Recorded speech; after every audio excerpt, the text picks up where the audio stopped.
versículo 1, Evangelho de Mateus, capítulo 4, do versículo 1 até o 11, a tentação de Cristo é o tema da nossa mensagem. Eu vou ler mais uma vez esse texto, você pode ficar sentado mesmo com grande atenção. A seguir, foi Jesus levado pelo Espírito ao deserto para ser tentado pelo diabo.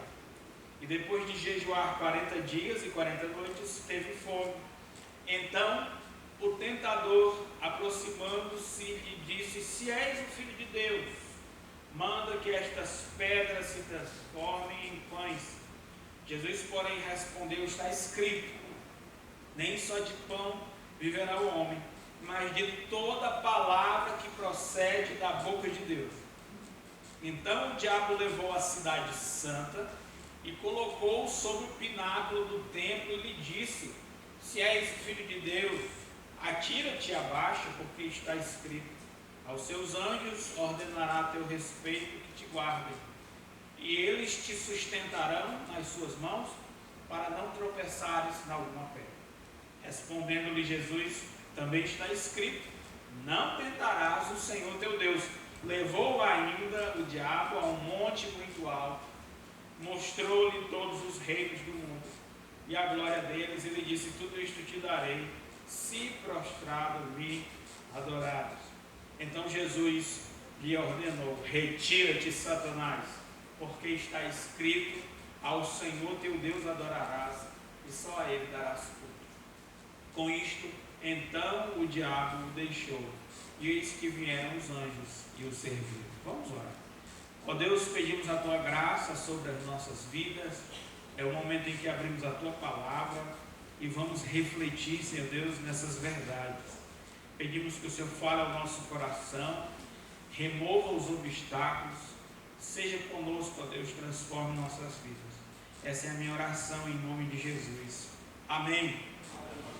No livro de Hebreus, na carta aos Hebreus, a qual já foi lida aqui, um pedacinho no capítulo 4, no capítulo 2 nós temos algumas afirmações muito importantes sobre Jesus. No versículo 10 do capítulo 2 de Hebreus se afirma que Jesus foi aperfeiçoado por Deus pelas coisas que sofreu.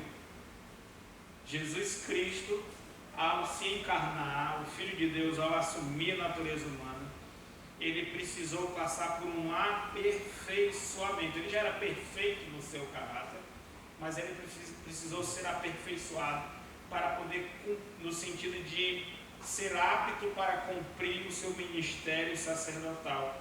E lá no versículo 12 do capítulo 2 ainda de Hebreus, diz que era necessário que ele se tornasse semelhante a nós em todas as coisas, para que ele pudesse ser o nosso sumo sacerdote. No verso 12 diz assim, naquilo que ele mesmo sofreu, tendo sido tentado, é poderoso para socorrer os que são tentados. Em outras palavras, na humanidade, o Filho de Deus, ao assumir a natureza humana, ele precisou se desenvolver como autor da nossa salvação.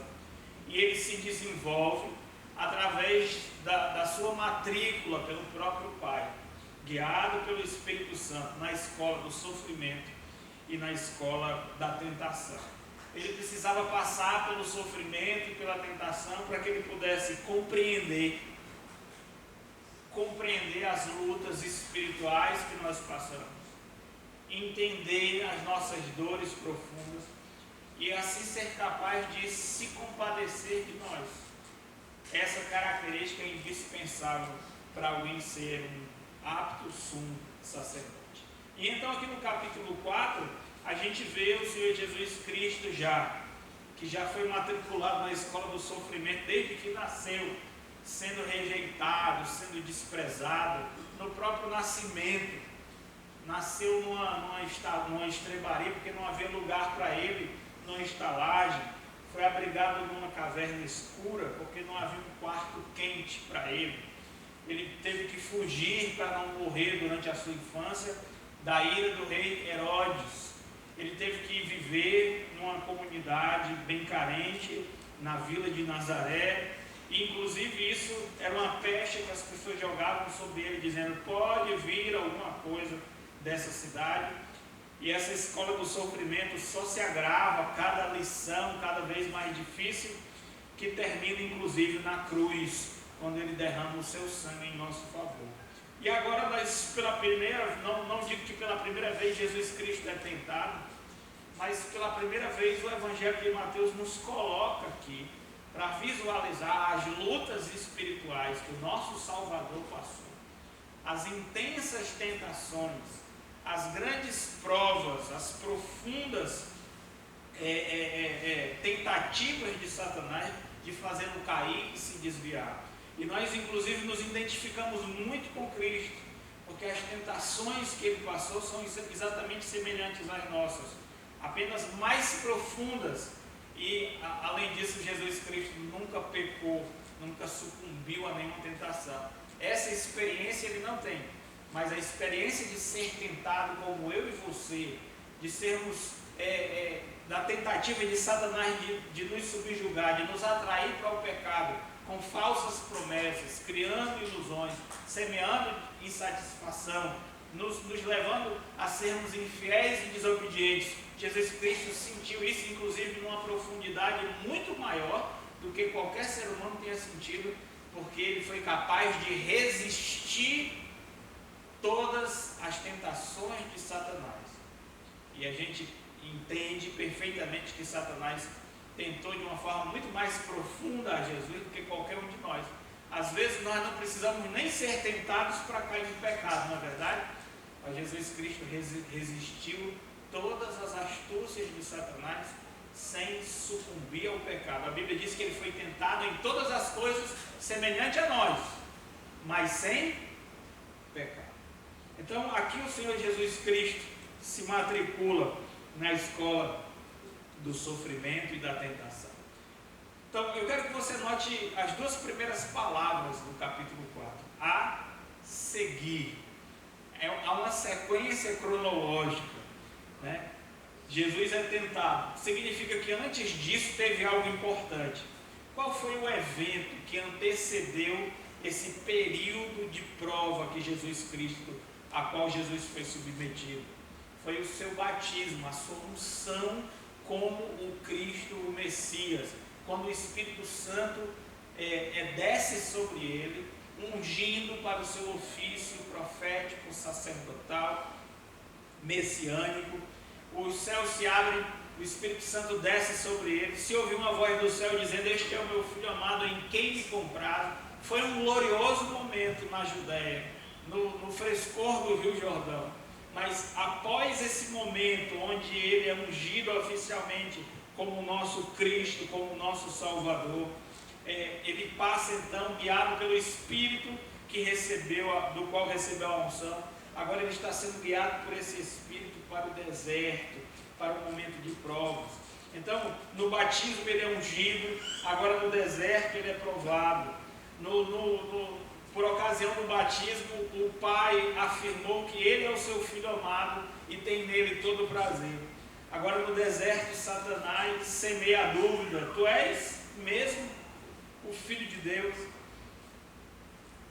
E aqui nós vemos esse contraste entre o glorioso momento do batismo e o difícil período de prova e de tentação. Olha, existe uma verdade espiritual aqui. A Bíblia nos ensina, já no Antigo Testamento, que as provas nessa vida não são para sempre. Amém? Salmo 30, versículo 5 diz que a tristeza pode durar até uma noite, mas a alegria vem pela manhã. O sofrimento não é perpétuo, as provações não duram para sempre. Depois da tempestade sempre vem uma bonança. Glória a Deus por isso. Porém, a verdade inversa também precisa ser lembrada. Depois de momentos de bonança, a gente precisa se preparar, porque sucederão tempestades também. Depois de momentos de glória, virão então as provas. Depois de momentos de paz, as guerras surgem. A vida é essa sucessão de momentos de glória, de descanso, de prazer, depois de dores, sofrimentos e dificuldades. E a gente precisa aprender a aceitar o ciclo de todas as coisas. Nós não devemos nos desesperar no meio das provas, porque elas são passageiras e darão lugar à bonança e o descanso e as bênçãos. Porém, nós não devemos nos presumir quando nós estamos no meio das bênçãos, naqueles momentos gloriosos, altos da vida. Por quê? Porque sucederão a esses momentos também tristezas e dificuldades. No mundo tereis aflições, mas tende bom ânimo, porque eu venci o mundo. Então diz que depois desse momento glorioso, Jesus é levado pelo próprio Espírito Santo ao deserto, para que ele seja tentado pelo diabo. E eu queria que você note então um lugar, deserto. O deserto é um lugar árido, é um lugar áspero, é um lugar insalubre, ele não oferece, não é favorável à vida, é um lugar solitário, perigoso, é difícil sobreviver no deserto, há escassez de mantimento no deserto. E quando a gente tem a experiência de atravessar um deserto, de passear no deserto, e hoje a gente faz isso até por uma razão turística e recreativa, pasmo, a gente vê como a nossa vida é frágil, como nós dependemos de tantas coisas e como nós precisamos de ajuda para poder sobreviver num lugar assim. Na Bíblia, o deserto ele adquiriu um sentido espiritual, porque Deus provou homens e mulheres, inclusive o seu próprio povo no deserto. Antes de Moisés ser o libertador do povo de Israel, ele passou 40 anos no deserto de Midian, aprendendo a pastorear ovelhas para poder pastorear o povo de Israel por mais 40 anos, peregrinando no deserto, nas bordas da terra prometida. 40 anos Moisés com o povo de Israel. E quantos dias Jesus Cristo ficou no deserto? 40 dias. Você acha que isso é coincidência? É óbvio que Mateus está querendo fazer um link, uma conexão entre aquilo que está acontecendo com Jesus nesse momento e aquilo que aconteceu com Moisés e o povo de Israel no passado, no mesmo lugar, não exatamente no mesmo período de tempo. 40 dias e 40 anos tem uma diferença muito grande, mas esse número 40 deveria nos fazer lembrar desse episódio do povo de Israel e de Moisés no Antigo Testamento. E Deus, abra sua Bíblia comigo em Deuteronômio capítulo 8, falou claramente para Moisés, e Moisés entregou essa mensagem para o povo de Israel, a razão pela qual Deus fez o povo de Israel peregrinar durante 40 anos no deserto. Deuteronômio capítulo 8.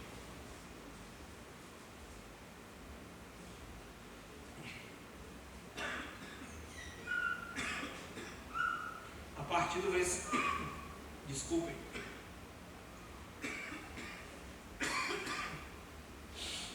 A partir do versículo 2. Recordar-te-ás de todo o caminho. Deuteronômio 8, a partir do versículo 2. A água entrou pelo lugar errado.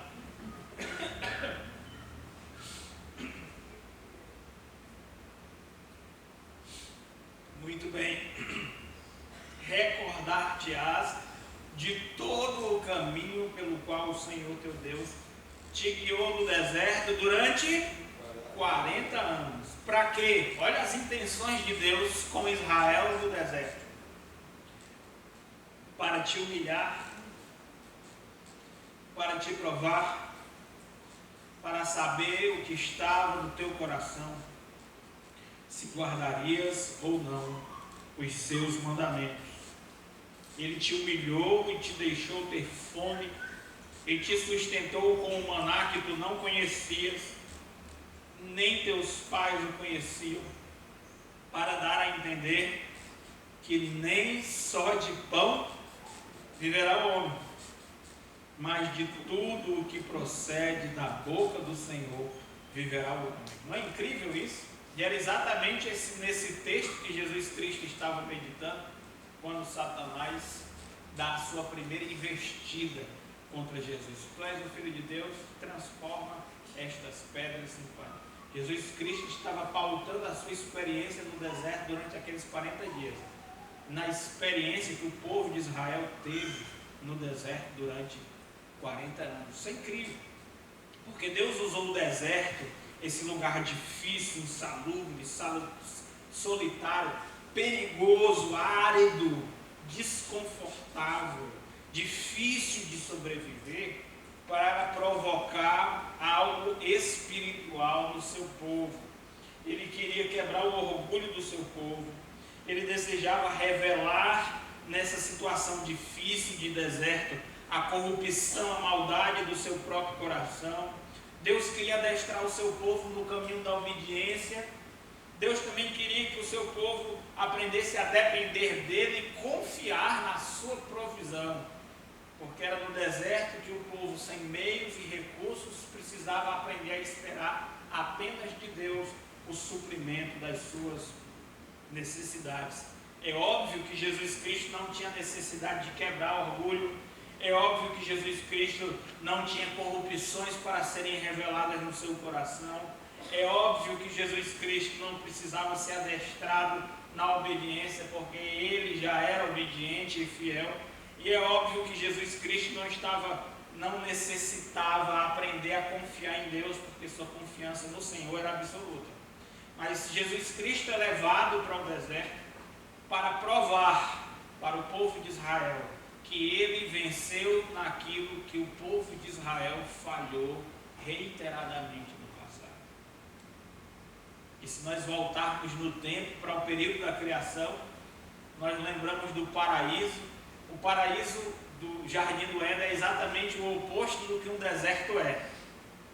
Plantas, alimento abundante, água, muito agradável, sem nenhum tipo de risco. E lá o primeiro homem, naquele ambiente favorável, foi tentado e caiu. Mas Jesus, no deserto, naquele lugar terrível, sob circunstâncias aterradoras, com tentações fortíssimas, descaradas e profundas, Jesus Cristo venceu. Então, na verdade, Jesus Cristo está sendo provado, mas porque o Espírito Santo quer provar para mim e para você que Jesus Cristo, ele é digno de ter sido ungido como nosso Salvador e Messias, porque ele foi tentado em todas as coisas que nós somos tentados, só que ele não pecou. Ele compreende as nossas fraquezas, ele sabe quais são as nossas lutas, mas ele pode nos socorrer porque ele venceu todas as nossas fraquezas. O deserto na Bíblia ele se tornou então um sinônimo de vida espiritual. Na verdade, uma fase da vida espiritual de todo filho de Deus. Eu já vivi desertos na minha vida, não literais, mas já vivi momentos na minha vida de aridez, de sequidão, de solidão, de dificuldades, de angústia, de muita tentação. E nesses momentos eu precisei aprender a confiar em Deus. Nesses momentos, coisas ruins que existiam no meu coração, que eu nem imaginava que tinha, afloraram. Nesses momentos eu percebi o quanto eu era orgulhoso.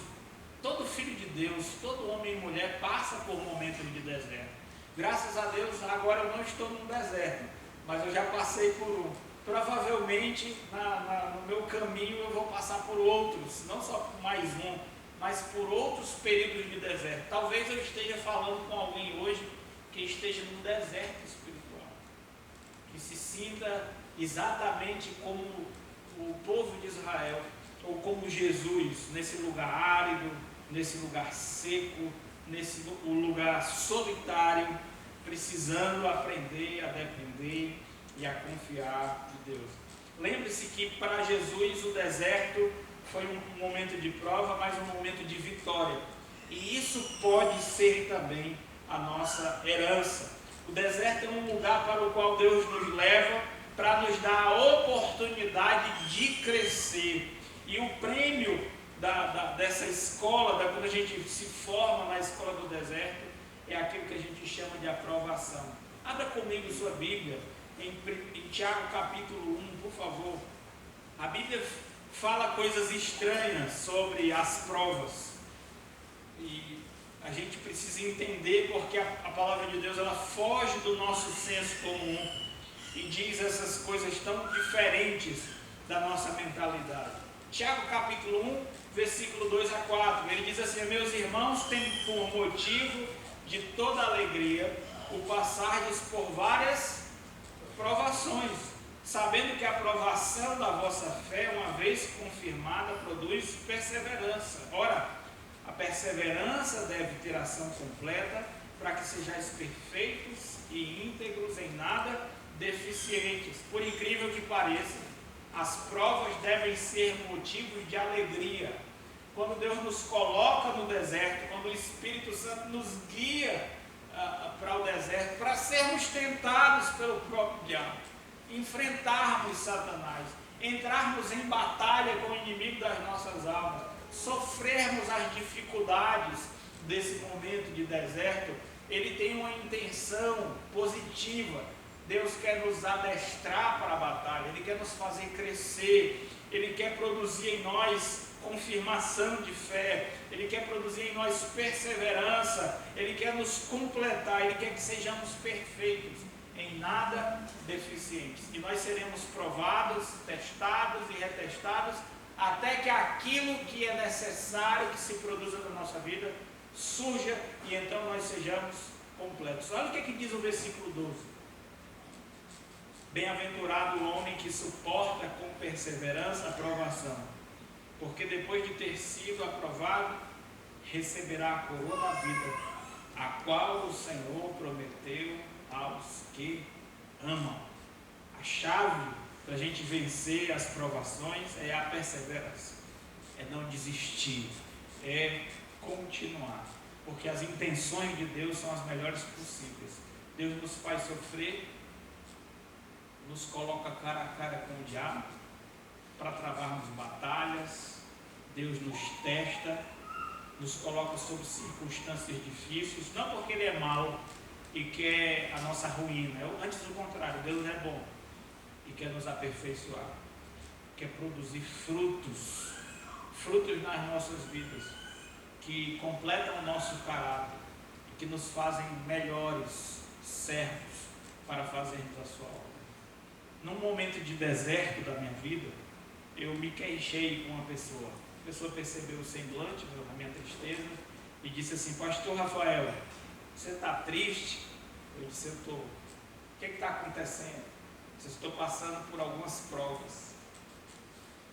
E eu baixei a cabeça, ele bateu assim no meu ombro e disse: pastor Rafael, se o homem não for provado, como ele será aprovado? Nunca esqueci dessa palavra. Se o homem não for provado, como ele será aprovado? A gente quer ser aprovado sem passar pela prova, mas sinto muito te dizer, isso não é possível. Para a gente poder se formar na escola do sofrimento e da tentação, nós precisamos ser provados, perseverarmos, para que Deus então, por fim, nos aprove, por fim nos abençoe, por fim nos dê graça. O prêmio de perseverar diante das dificuldades é sermos aprovados pelo nosso glorioso Deus. Assim Jesus, para que ele pudesse ser aprovado também, antes ele precisou suportar as duras provas que o deserto lhe ofereceu. Agora, veja comigo, nós vimos a ocasião, logo após o batismo, nós vemos o lugar, o deserto, e agora vamos ver a tentação propriamente dita. Existe um ser que hoje há uma tentativa para desacreditar da sua existência, chamado diabo, Satanás. Eu não tenho tempo aqui para desenvolver uma doutrina da Bíblia acerca do diabo, mas é muito interessante. Um dos princípios da guerra, da arte de guerrear, é conhecer o inimigo. Se nós queremos vencer o nosso inimigo, nós precisamos conhecê-lo, conhecer a sua índole, conhecer o seu poder, conhecer as suas estratégias, conhecer as suas armas. E por incrível que pareça, é um estudo que nos ajuda a crescer espiritualmente, é estudar quem é o diabo, quais são as suas estratégias, quais são as suas armas, qual é a sua índole. Por incrível que pareça, vale a pena separar um tempo e estudar um pouco o que a Bíblia tem a dizer sobre o diabo. Infelizmente, irmãos, eu não posso desenvolver a doutrina, tudo aquilo que a Bíblia nos ensina sobre o diabo, mas eu vou me ater àquilo que nós podemos ver no próprio texto, talvez fazer uma complementação com uma outra passagem colateral da Bíblia. Mas eu quero que vocês compreendam que existe uma pessoa, um ser espiritual, que a Bíblia chama de diabo ou tentador. Ele tem outros nomes. Ele aparece como uma serpente no jardim, e quando a gente chega em Apocalipse, é que a gente vai saber quem é essa serpente. Lá em Apocalipse, capítulo 12, do verso 7 a 9, diz: caiu a antiga serpente, o dragão, o diabo, Satanás, o acusador dos nossos irmãos. Então o diabo é tudo isso. Ele é aquela serpente que com suas sutilezas tentou o primeiro casal a desobedecer, conseguiu, e por isso a humanidade caiu em pecado, corrupção, e foi banida da presença do Senhor. Ele é o acusador, ele é o nosso inimigo, ele é descrito como um dragão. Lá em Apocalipse capítulo 12 ainda, versículos 7 a 9, fala de uma batalha que aconteceu no céu. E os estudiosos até hoje debatem se essa batalha aconteceu nos tempos primais da história, ou se é uma coisa que ainda vai acontecer, se essa batalha que está descrita lá em Apocalipse 12, versos 7 a 9, é uma coisa que vai acontecer. Sabe qual é a minha opinião? A minha opinião é que essa batalha já aconteceu e ela vai se repetir. Às vezes na história, as mesmas circunstâncias se repetem mais de uma vez. Nós vamos ter no final dos tempos um remake, né?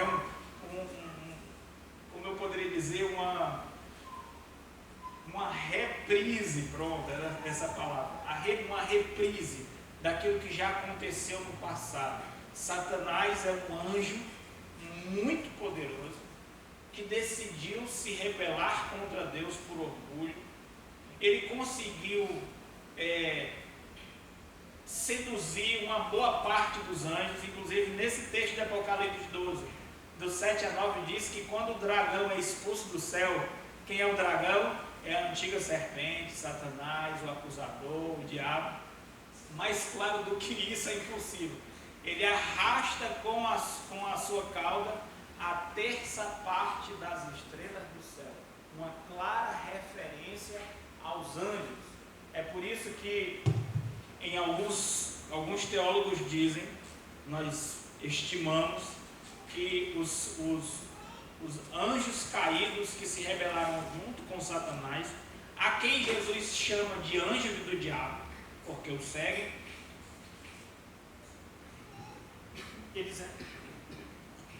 eles representam a terça parte dos seres espirituais que povoam os céus. Então os que não se rebelaram com Satanás são chamados de anjos bons, mas aqueles que seguiram a Satanás nessa rebelião são conhecidos na Bíblia como demônios. Ora, Jesus Cristo conversa com Satanás. Jesus Cristo fala com Satanás assim como Satanás fala com ele. E aqui a gente percebe claramente que Satanás é real, é uma pessoa, é maligno e tem muito poder.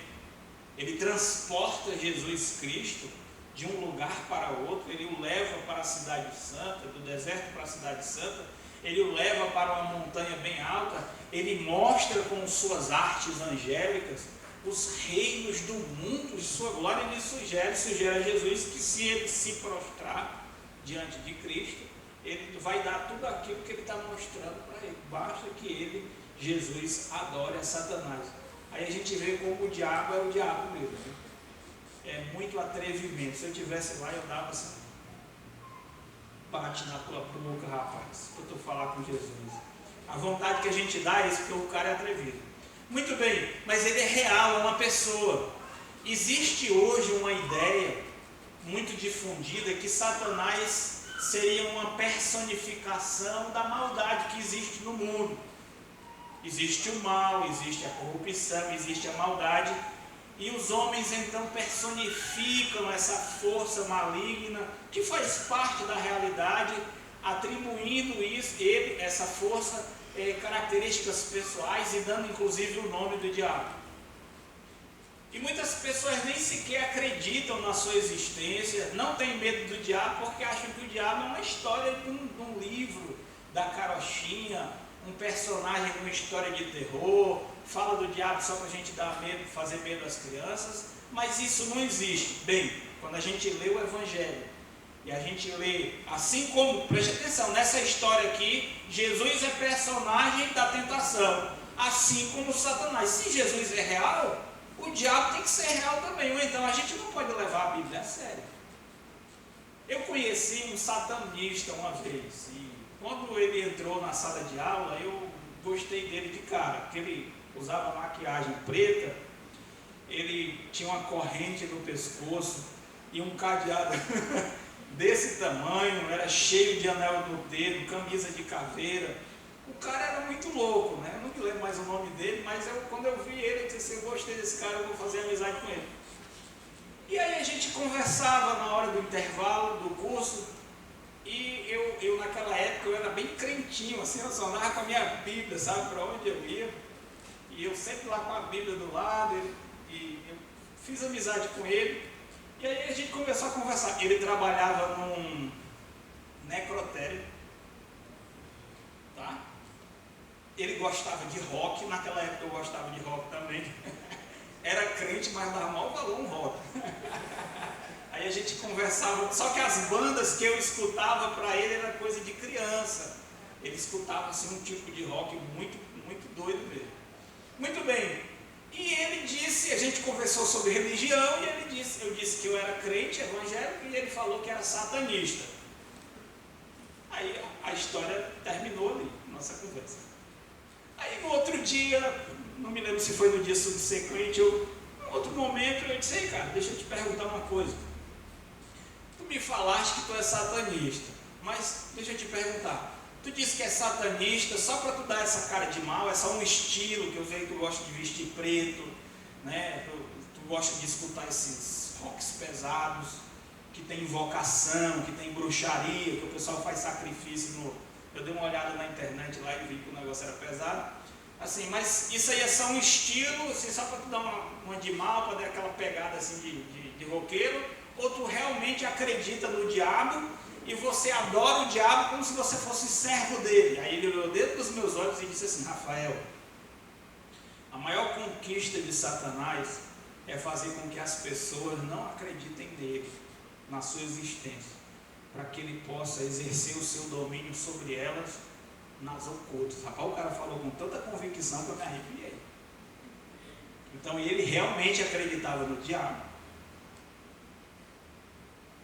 E ele disse que o diabo, ele gosta que as pessoas não acreditem que ele existe, porque aí ele fica livre para agir, longe da vigilância e de um espírito alerta das pessoas que ele quer se apoderar. E o que ele falou está na Bíblia, é verdade. Satanás existe e Satanás gosta de agir nas ocultas. Para ele é muito conveniente que as pessoas não acreditem que ele exista, porque é difícil a gente se preparar para lutar contra aquilo que a gente não acredita que existe. Aí ele vai investir e vai encontrar em nós nenhum tipo de resistência. Então a gente pode aprender coisas com satanistas, e uma delas que eu aprendi foi essa: é verdade. Então, se você não acredita no diabo, sinto muito, viu? Isso significa que você é uma presa muito fácil para ele. A Bíblia diz que o diabo existe, e nós temos, de certa forma, todos nós aqui temos um pouco de experiência com o poder das trevas. Existe uma maldade no mundo que está além da maldade do coração humano. Existe uma espécie de conspiração invisível que leva esse mundo de um abismo a outro abismo. Existe uma força maligna, que promove o mal, que faz com que o mal seja muito mais fácil de ser realizado do que o bem. Você já prestou atenção como é difícil a gente fazer uma coisa boa? A gente vai fazer uma coisa boa, tudo acontece para que isso, a gente planeja fazer uma coisa boa e parece que o mundo inteiro conspira contra aquele ato de bondade que a gente está se preparando para fazer. Agora, para fazer uma coisa ruim, é a coisa mais fácil do mundo. Para mim, isso só tem uma explicação. É aquilo que a Bíblia diz que acontece. Que a nossa luta não é contra carne nem sangue, mas contra forças espirituais do mal que habitam nas regiões celestiais. Estamos dentro de uma batalha e nós vemos aqui o próprio mestre no centro de uma batalha, encarando Satanás de frente. Então, se você não acredita, eu não posso fazer nada, mas isso significa que você vai ser uma presa fácil do inimigo. E o que o tentador faz? Ele tenta. O que é tentar? É tentar provocar em nós o desejo e o assentimento de viver a vida sem levar em consideração a vontade de Deus. Esse é o desejo do diabo, porque ele vive assim, e ele vai ser condenado, ele sabe. Só que ele tem a alegria do diabo é o seguinte: já que eu vou ser condenado, eu quero levar outras pessoas para serem condenadas comigo. Deixa eu te dar um exemplo. Na quinta série, eu era da turma da bagunça. Mas tinha um rapaz lá, não vou falar o nome dele, que vai para o YouTube, vai que ele se ofende, né? Quer me processar lá. Mas esse rapaz, ele era terrível. Aí ele aprontou na sala, aí a professora disse: fulano de tal, fora da sala. Naquela época, os professores tinham autoridade de botar os alunos para fora da sala. Aí ele disse: não vou sozinho não. Não sou só eu que estava com... Aí ele mentiu, o desgraçado mentiu. E aí disse: o Rafael, o fulano, o Beltrano, estava tudo no meio. Aí lá vai todo mundo fora da sala. Eu estava inocente, nessa hora eu estava inocente. Em outras ocasiões, minhas mãos estavam sujas de sangue, mas nessa eu estava inocente. Então o diabo é que nem esse meu colega de quinta série, meu ex-colega. Deus diz assim: tu vai ficar fora do céu. Aí ele disse: mas não vai ser só eu não, outras pessoas vão comigo também. Então, e a alegria dele é dizer: tá vendo fulano lá? Pois é. Por isso que a Bíblia chama ele de o acusador, né? Isso é bem diabólico, é bem típico do coração maligno. Então Satanás tem a cara de pau de tentar o próprio Filho de Deus. E aqui a gente tem uma aplicação. Se Satanás ele foi ousado e atrevido para aparecer em pessoa para Jesus e tentá-lo, sugerindo inclusive que Jesus Cristo o adorasse em troca de poder temporal, de riquezas materiais. Olha a ousadia do diabo. Você acha que o diabo vai dispensar você, meu amigo? Se ele teve a coragem de tentar o Rei dos Reis, o Senhor dos Senhores, talvez até nem acreditando que poderia derrotá-lo, mas já que eu sou o diabo mesmo, eu vou fazer o que eu sei fazer.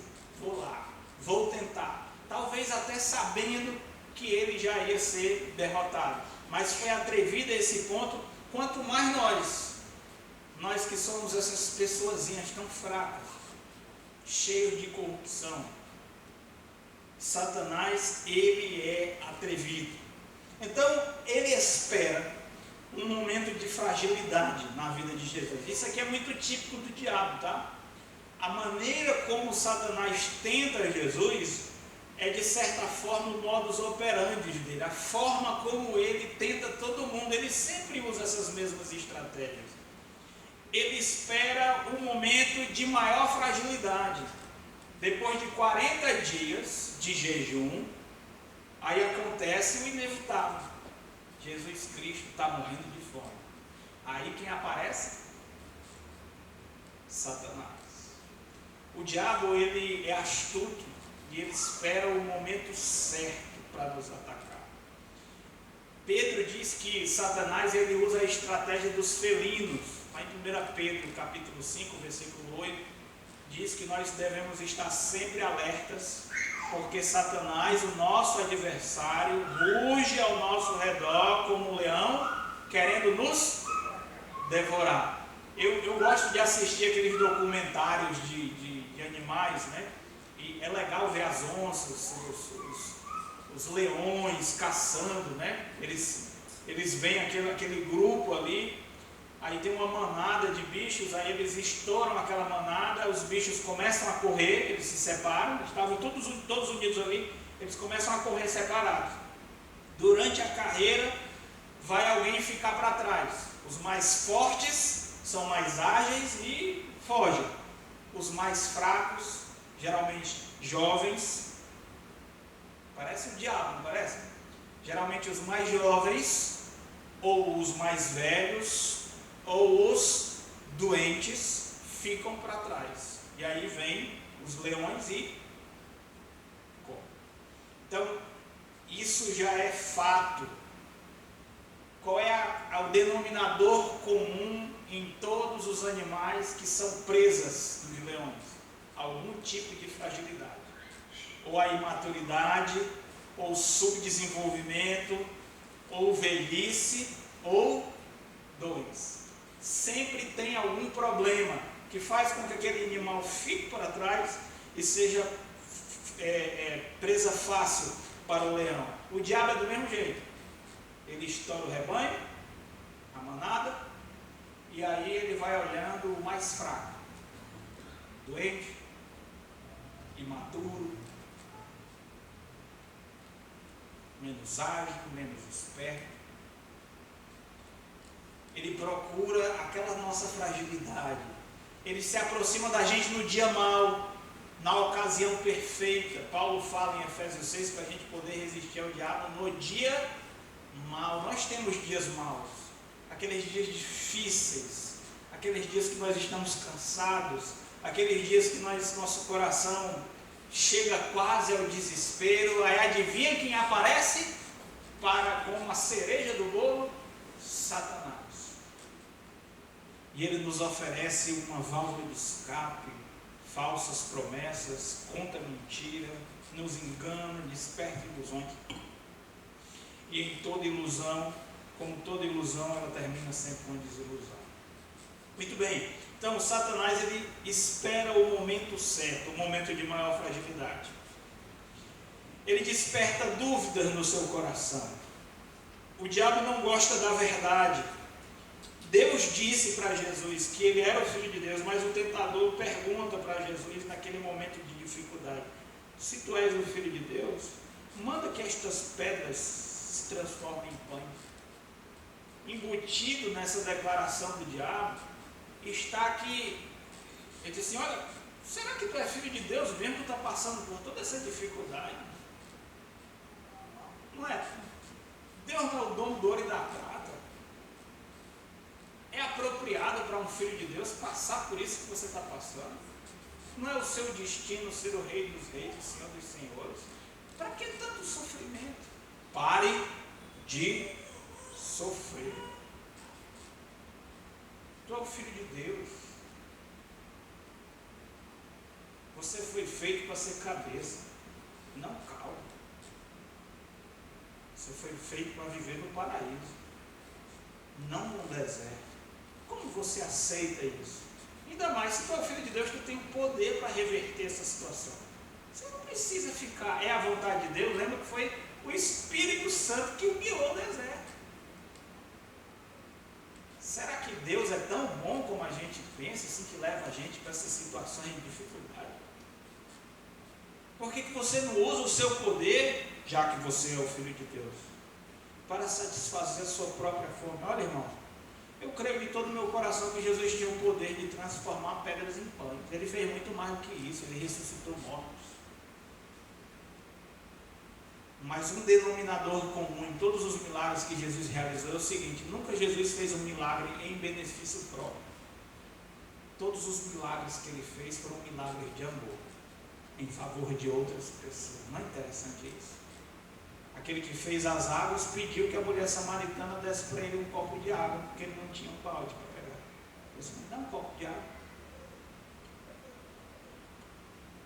Aquele que é dono de tudo pediu emprestado uma moeda para fazer uma ilustração no sermão. Quem é ser filho? De César. Dai a César o que é de César e a Deus o que é de Deus. Por que ele pediu uma moeda? Porque ele não tinha nenhuma no bolso. Não é incrível isso? Nunca fez nada em seu próprio benefício. E aí Jesus Cristo esfrega na cara do diabo a palavra de Deus, a espada do Espírito.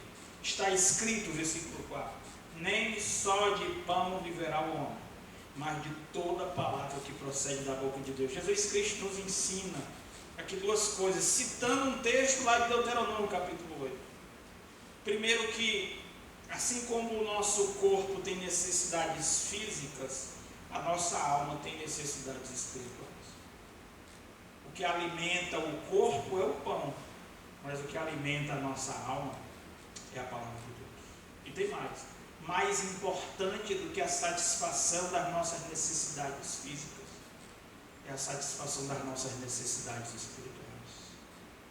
Jesus, em outras palavras, está dizendo que o pão que alimenta a sua alma é fazer a vontade de Deus, mesmo que isso signifique sacrifício e eventualmente a morte. Ia acontecer isso. Em obediência à vontade de Deus, aonde Jesus Cristo terminou? Numa cruz. Mas ele estava mais do que disposto. O pão que alimenta a sua alma é a palavra de Deus e fazer a sua vontade. Então o diabo leva a cidade santa. Que cidade é essa? Quem sabe? Muito bem, Jerusalém. E colocou sobre o pináculo do templo, né? Parte mais alta. Então ele diz assim: se tu és filho de Deus, atira-te daqui abaixo, porque está escrito. Aí o diabo abre a Bíblia no Salmo 91 diz: aos seus anjos ordenará a teu respeito que te guardem, para que e te susterão nas suas mãos, para não tropeçarem em alguma pedra. É verdade, isso está escrito na Bíblia.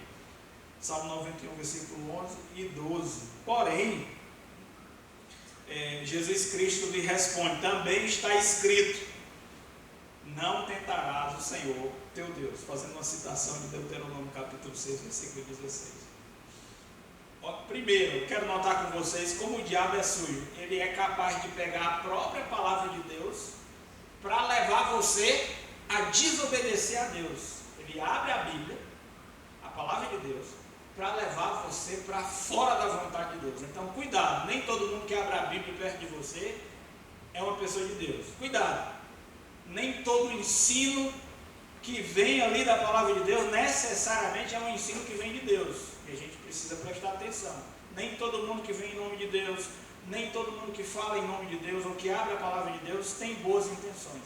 A gente precisa ter cuidado. A Bíblia diz que nós devemos provar os espíritos para ver se eles procedem de Deus ou não. O diabo tem essa capacidade, o maligno tem essa ousadia de abrir a palavra de Deus para o Filho de Deus, sugerindo a pretexto da palavra de Deus para fazê-lo cair. Aí Jesus Cristo cita outro texto da Bíblia e ele nos ensina um princípio de interpretação.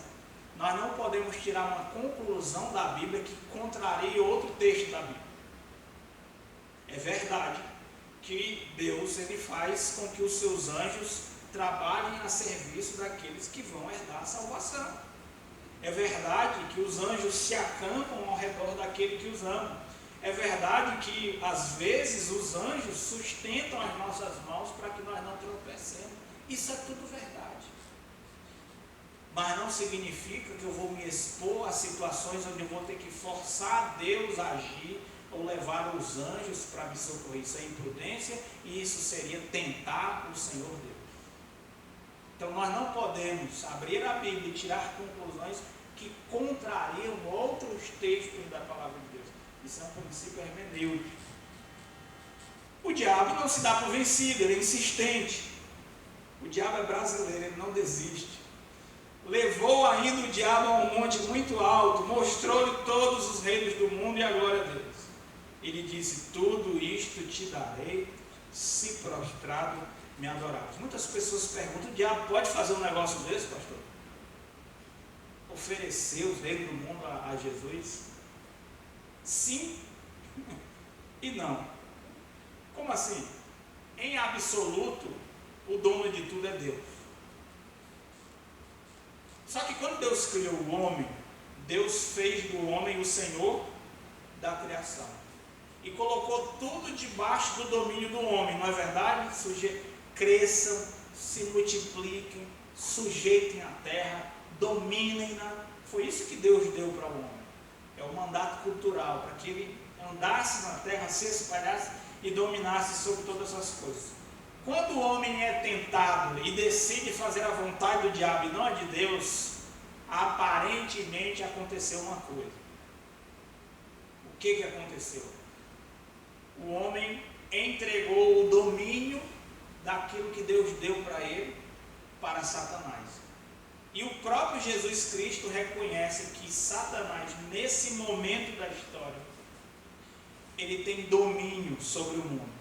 Jesus Cristo chama Satanás de o príncipe deste mundo.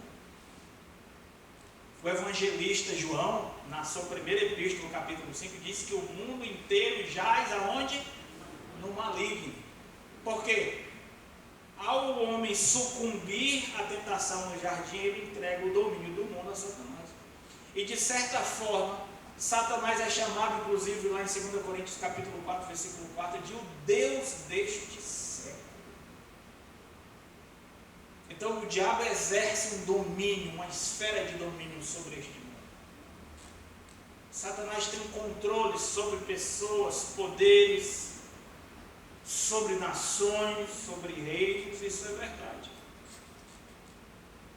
Em absoluto, Deus é dono de todas as coisas.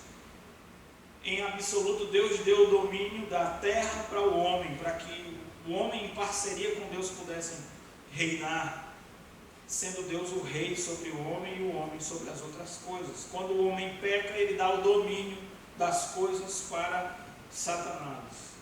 Mas Jesus Cristo vem e reconquista tudo isso, através da sua morte e ressurreição. O poder das trevas é quebrado, ele esmaga a cabeça da serpente.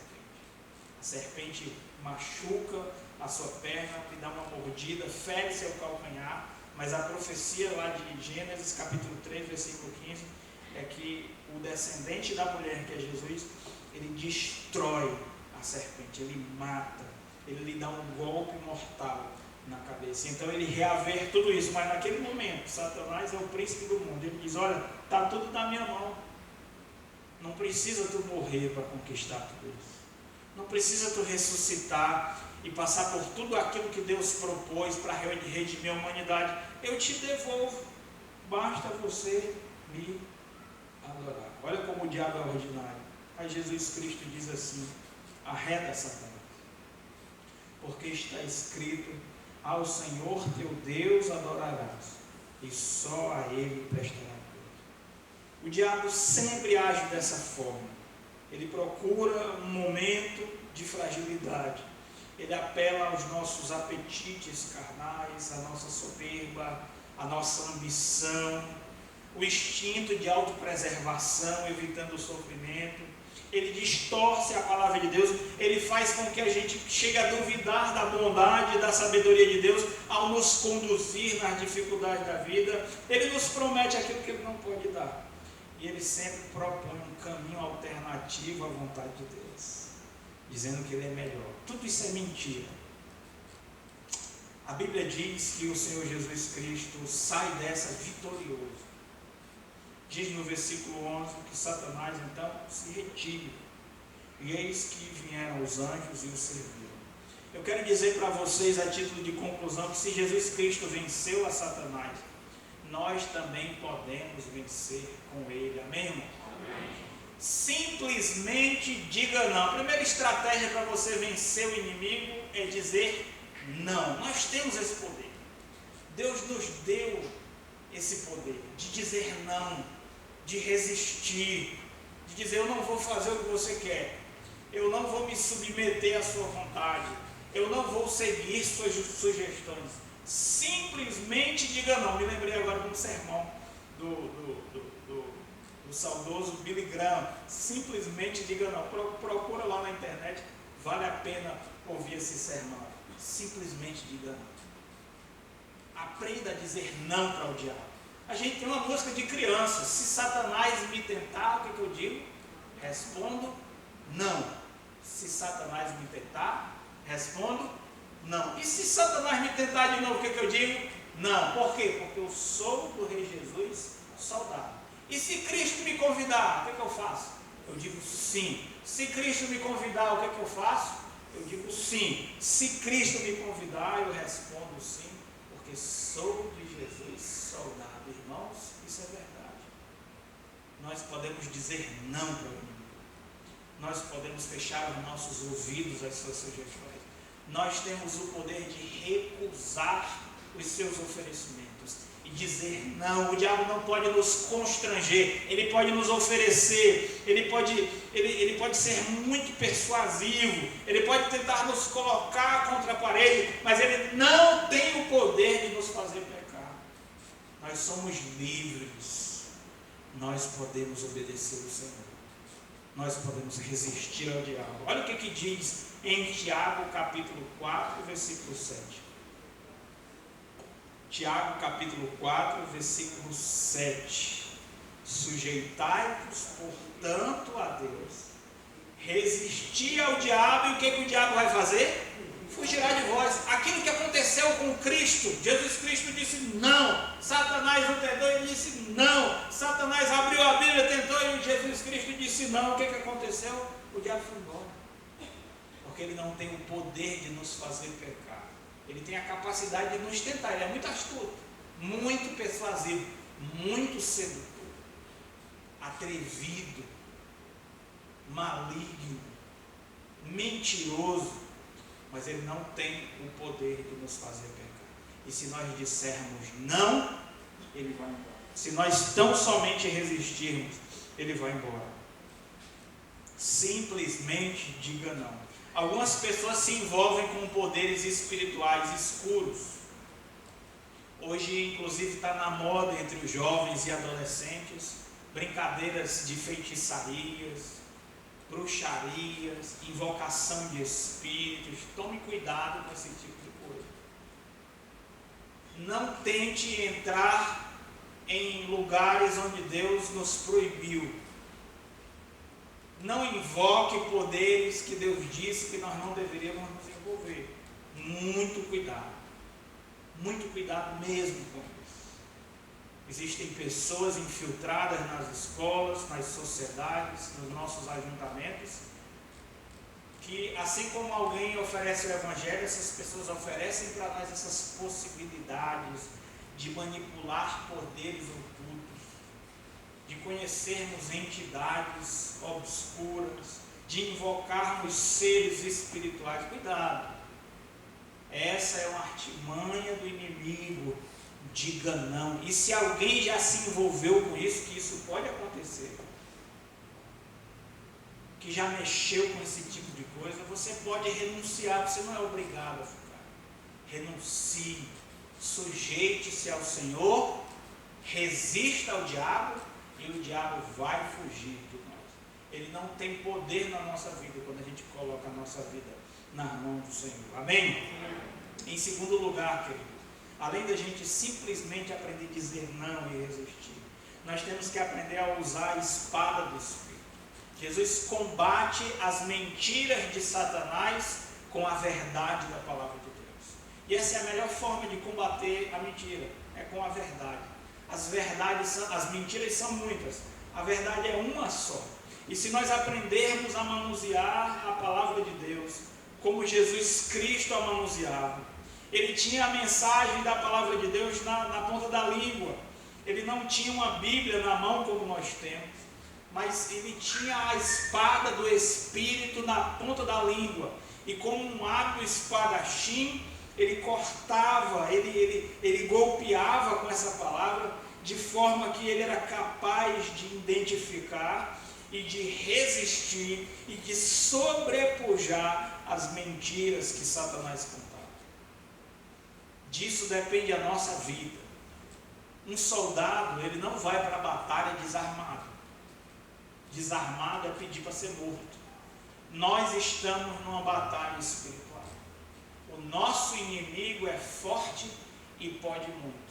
Mas a espada do Espírito, se ela for bem manuseada, ela é capaz de desfazer os sofismas, de destruir as fortalezas diabólicas, as mentiras, as suas teorias e versões da realidade que tendem a nos enganar e nos prender. Muitas pessoas hoje são presas do diabo, porque elas simplesmente não conhecem a verdade da palavra de Deus. Qualquer mentira que se conta, as pessoas acreditam. Hoje as pessoas têm uma disposição de acreditar em qualquer coisa, desde que não seja verdade. Esse tipo de gente é presa fácil do diabo. O que nós precisamos fazer como Jesus? Manusearmos bem a espada do Espírito. Quem não conhece a sua Bíblia, quem não sabe manejar a sua Bíblia, é presa fácil do diabo. E por fim, meus irmãos, temor a Deus. Nós resistimos e vencemos Satanás como Jesus, dizendo não, manuseando a espada do Espírito e amando mais a Deus e temendo mais a Deus do que qualquer outra coisa. Lá em Provérbios capítulo 14, versículo 27, diz assim, Provérbios capítulo 14, versículo 27. Na nossa cultura, o temor não é visto como uma coisa boa. Mas na Bíblia, dependendo de quem você teme, é a melhor coisa que poderia acontecer com você. Provérbios 14, 26 e 27. Do que você teme? Do que você tem medo? Dependendo daquilo que você teme, esse medo te mantém vivo, seguro, protegido. E um dos bons medos que nós precisamos ter é medo de Deus. A Bíblia diz temor do Senhor, é um medo respeitoso. Não é que a gente tem pânico, não é que a gente fica horrorizado com a pessoa de Deus. Não. Em certa forma a gente tem que ter medo de Deus também nesse sentido. A gente tem que ficar aterrorizado de quebrar os seus mandamentos. Nós deveríamos tremer na simples ideia de desafiá-lo. A Bíblia diz que horrível coisa é cair nas mãos de um Deus vivo. E Deus ele tem que ser temido nesse sentido também. Mas o temor bíblico é mais do que um medo, é um respeito. Diz então na Bíblia, Provérbios capítulo 14, versículo 26, no temor do Senhor tem o homem forte amparo. Isso é refúgio para os seus filhos. O temor do Senhor é fonte de vida para evitar os laços de morte. Quando o diabo sugere que Jesus Cristo se ajoelhe e o adore em troca da posse de todos os reis do mundo, Jesus Cristo diz o seguinte: ao Senhor teu Deus adorarás, e só a Ele prestará culto. Quem tem essa lei dentro do coração, experimenta isso que a Bíblia chama de temor do Senhor.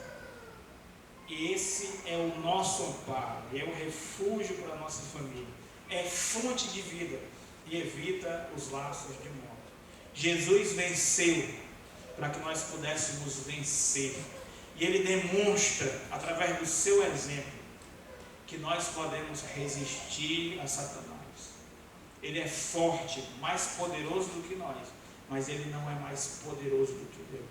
Se Deus é por nós, quem será contra nós? Se tão somente nós nos sujeitarmos ao Senhor e dissermos não para o diabo vai fugir. Se nós usarmos a espada do Espírito, nós desfaremos todas as suas sugestões mentirosas. E se nós temermos a Deus mais do que qualquer outra coisa, isso vai nos manter vivos e vai nos livrar dos laços diabólicos de morte. Amém, irmão? Amém. Existe a tentação, existe o tentador, Mas isso não significa que nós precisamos sucumbir. Nós podemos vencer. Ó Deus, pedimos a Tua graça sobre as nossas vidas. Obrigado pela Tua palavra. Obrigado porque o Senhor abre os nossos olhos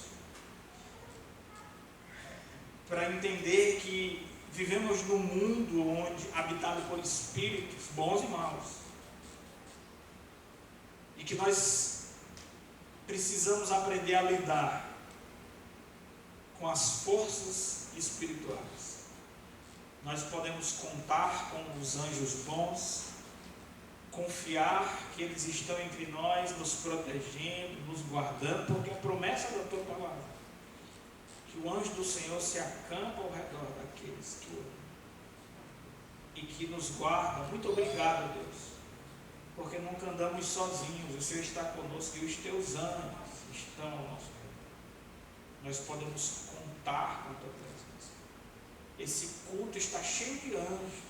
A Bíblia fala que os anjos desejam perscrutar as coisas que falamos. Eles nos observam. Que nós devemos levar em conta nos nossos cultos e ajuntamentos que os anjos estão presentes, para que não venhamos fazer coisas escandalosas entre homens e também coisas escandalosas aos olhos dos homens. Precisamos manter um culto ordeiro, como disse o apóstolo Paulo em 1 Coríntios 11.